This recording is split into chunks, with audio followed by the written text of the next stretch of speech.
Hi, knife fans. I want to show you something. Here I have my measure thing here. 0. My old cigarette papers. And I wanted to find the thinnest paper I can find for testing my knives. And it was almost impossible to find thin paper. Because when paper is thin, they measure it in like 10 grams per square meter, and I needed something 10 grams per square meter. This is pretty thin, and but you can measure it very easy because my old ones here is 0.03 millimeters thick, pretty easy.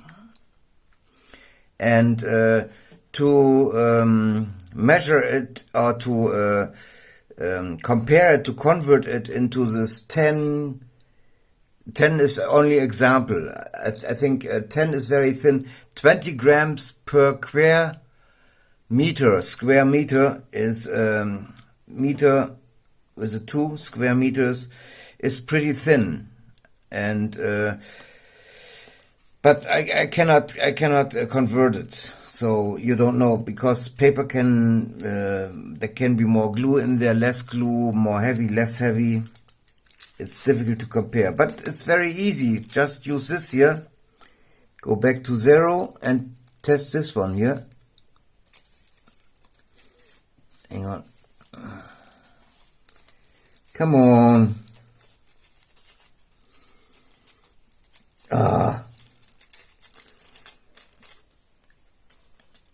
0.1, this is actually 0.2. It only says 0.01 now. Let's take it double.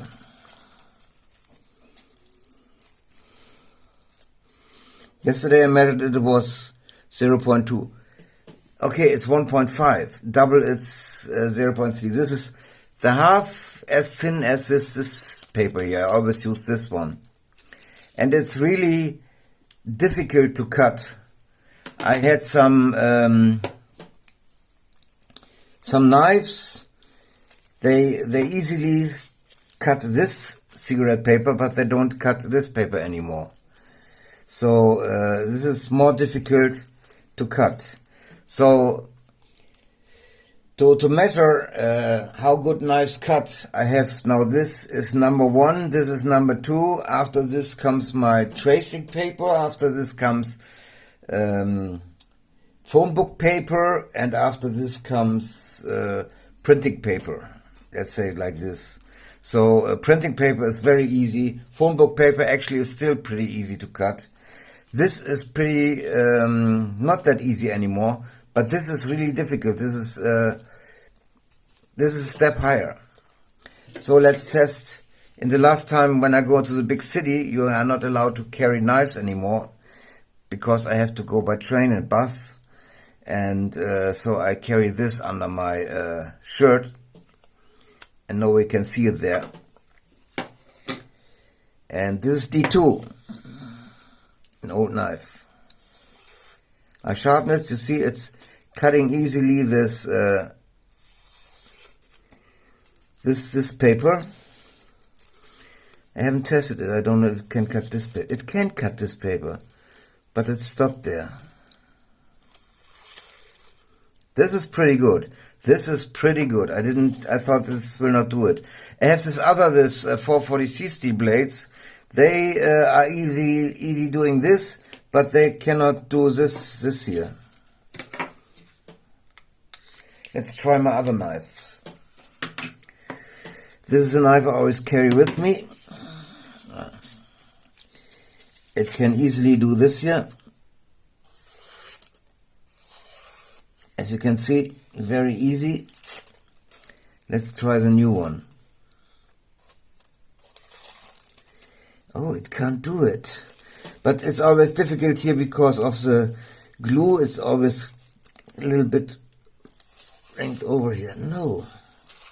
Damn it. It's not doing good at all. Okay, now. But you see it gets its problems. Since I put this... okay, now it's doing it. Since I put this patina on there, I have problems with this knife. But it's doing it. Not good, but it's doing it.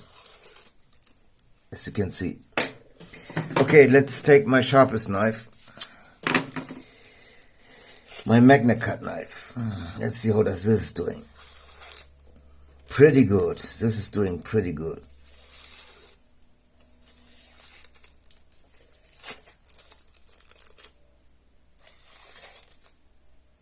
Yeah. You see, it's difficult to cut. They are doing it, but it's not easy to cut. By the way, I used this, I haven't dropped this nothing. So it's not the sharpest now. If I drop it, it will cut it easy, I'm pretty sure. But it's doing it, as you can see.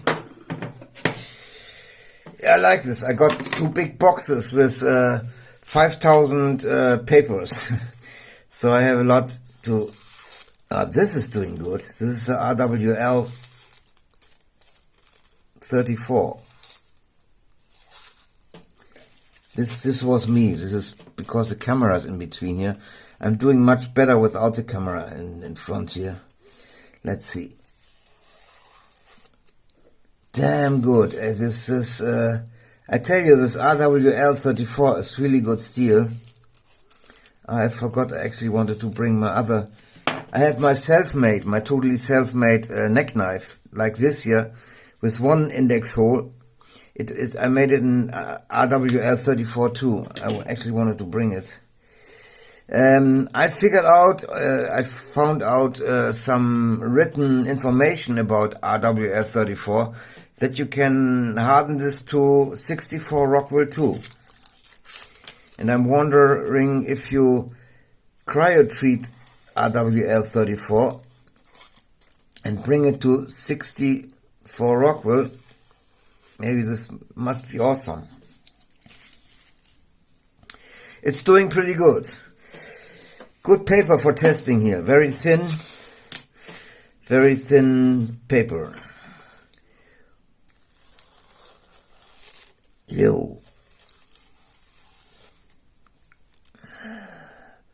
1.015 millimeters.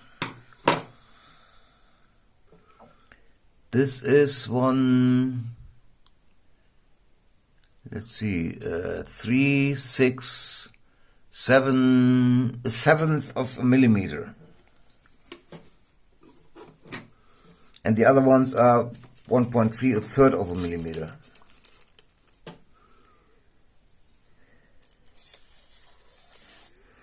Yeah, this MagnaCut is doing really good. Wow.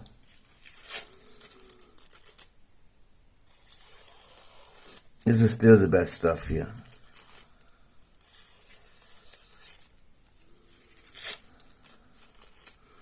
I think I would even do better when the camera was not between here.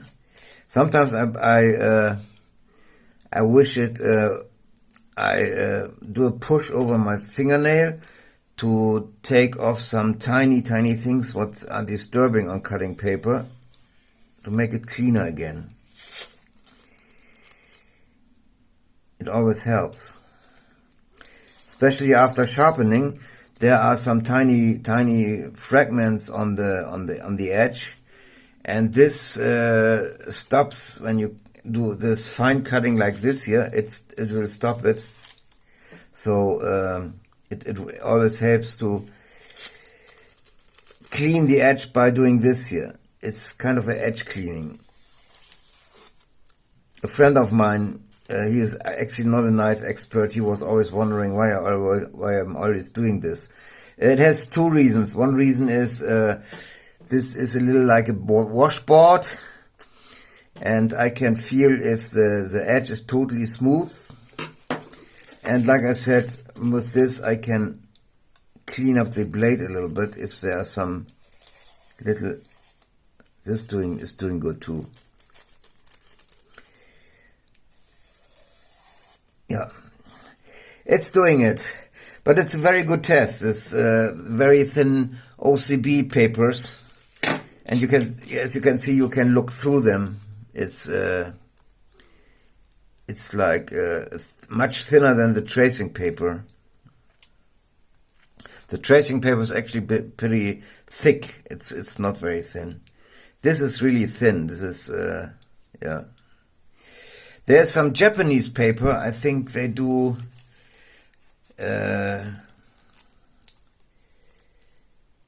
I don't know. The Japanese, they have some thin papers, but I think when I convert it to thinness, it's not really thin like this either.